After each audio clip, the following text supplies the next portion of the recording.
Houston, Texas, H-Town. So what high school? I went to George Bush High School. The food.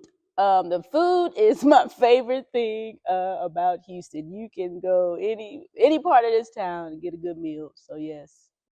What's currently on my plate? I am old school at heart, so I'm pretty much gonna probably have '90s R&B on my Pandora station. So I don't just have a particular playlist. Anything in the '90s R&B, that's what I'm listening to.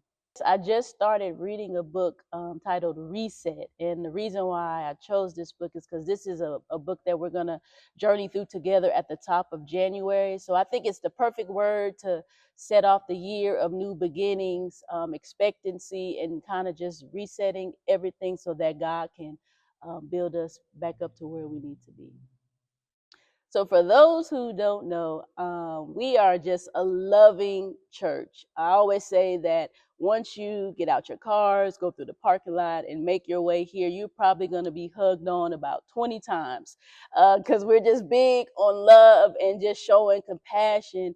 And so, we're just a church where everybody's like, hey, we don't have to do this life alone. God will send you people. And so, I would hope people can feel that this is a community where we want to journey with you, where we want to love on you, where we want to walk with you and just be there. And so it's very family oriented. It is a great place to be. You will come in and be filled with so much love and walk out being encouraged for the rest of the week. So I'm very grateful that it's a space that really paints that picture of the church that I believe God will want to see operate at all times. So yes, SJD, people know it as St. John's Downtown. That's who we've always been. But recently, like I said, we had a Vision Sunday.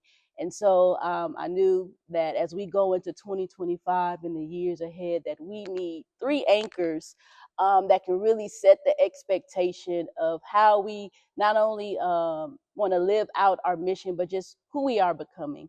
So SJD, the S stands for spiritually committed, J, journeying together, and D, devoted to service. And so that is in our DNA. That's who we are.